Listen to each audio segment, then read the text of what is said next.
இன்னைக்கு வேணா pan India cinema வந்திருக்கலாம். ஆனால் பேன் இண்டியாங்கிற வார்த்தைக்கு முன்னாடியே பார்த்தீங்கன்னா நம்ம தமிழ் ஹீரோக்கள்லாம் அங்கே போய் பட்டை கிளப்பினாங்க. கமல் பார்த்தீங்கன்னா ஏக் துஜே கேலியே அப்படிங்கிற முதல் படத்துலேயே மிகப்பெரிய ஒரு அதிர்வலையை உருவாக்குனாரு. கிட்டத்தட்ட ஹிந்திலேயே பல படங்கள் ஹீரோ அடித்து பிளாக் பஸ்டர் ஹிட்டை கொடுத்தவர். அதுக்கப்புறம் பார்த்தீங்கன்னா அங்கே நடந்த டார்ச்சரால் அப்படியே கொஞ்சம் அந்த படங்களை குறைச்சிட்டாரு.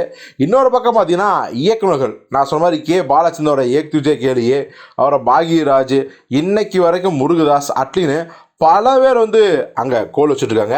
ஏன் நம்ம நடிப்பின் அசுரன் தனுஷ் கூட பார்த்தீங்கன்னா அங்கே கோல் வச்சுட்ருக்காங்க.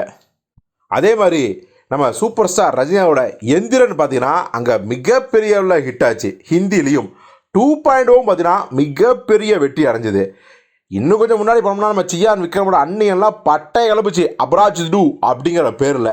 ஸோ இப்படியெல்லாம் தமிழ் ஹீரோக்களையும் தமிழ் சினிமாக்களையும் நம்ம பாலிவுட் கொண்டாடிட்டு தான் இருக்காங்க. இது நமக்கு தெரிஞ்சது தான். இதைத்தான் சல்மான் கான் குறைபட்டு கொள்கிறார். என்ன அப்படின்னா, ஏப்பா உங்களோட படங்களையும் உங்களோட ஹீரோக்களையும் நாங்கள் வடக்கிந்தியர்கள் எப்படியெல்லாம் கொண்டாடுறோம் தெரியுமா? இப்போ உதாரணத்துக்கு இங்கே பார்த்தீங்கன்னா நம்ம சூப்பர் ஸ்டார் ரஜினிகாந்த், சிரஞ்சீவி, ராம் சரண், எல்லாத்துக்கும் மேலே நம்ம நடிப்பின் நாயகன் சூர்யா, இவங்களோட படங்களை பாலிவுட் ரசிகர்லாம் அப்படி கொண்டாடுறாங்க. தியேட்டராக பார்த்து தெறிக்க விடுறாங்க. ஆனால் எங்கள் ஹிந்தி படம் மட்டும் தென்னிந்தியா சினிமா ரிலீஸ் ஆச்சுன்னா, தமிழ்நாடு, கேரளா, கர்நாடகா அப்படி ரிலீஸ் ஆச்சுன்னா கண்டுக்கிறதே கிடையாது. ஆந்திராவை சேர்த்து தான் சொல்கிறேன், கண்டுக்கிறதே கிடையாது. ஆனால் நாங்கள் அங்கே தென்னிந்தியாவுக்கு வந்தோம்னா அங்கே இருக்க ரசிகர்லாம் எங்களை நேரில் பார்க்கும்போது பயங்கரமாக கத்தி ஆர்ப்பாட்டம் செய்கிறாங்க, தங்களுடைய மகிழ்ச்சியை வெளிப்படுத்தி கொள்கிறாங்க. ஆனால் அதோடு அவ்வளோதான். அவங்க யாரும் எங்கள் படத்தை பார்க்குறதுக்கு தியேட்டருக்கு வரமாட்டாங்க. தயவு செஞ்சு இந்த நிலைமை மாறணும்.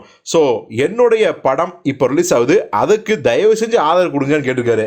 நம்ம ஏஆர் முருகாஸ் இயக்கத்தில் சல்மான் கான் தான் அந்த சிக்கந்தர் படம் நடிச்சுக்கிற பார்த்தீங்கன்னா, அந்த படம் நாளைக்கு உலகம் முழுக்க ரிலீஸ் ஆகுது.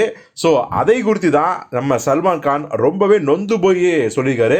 ஸோ ரசிகர்களே, அவரே சொல்லிட்டாரு நம்ம தமிழ் ஹீரோக்களை பாலிவுட்டில் கொண்டாடுறாங்க அப்படின்னு.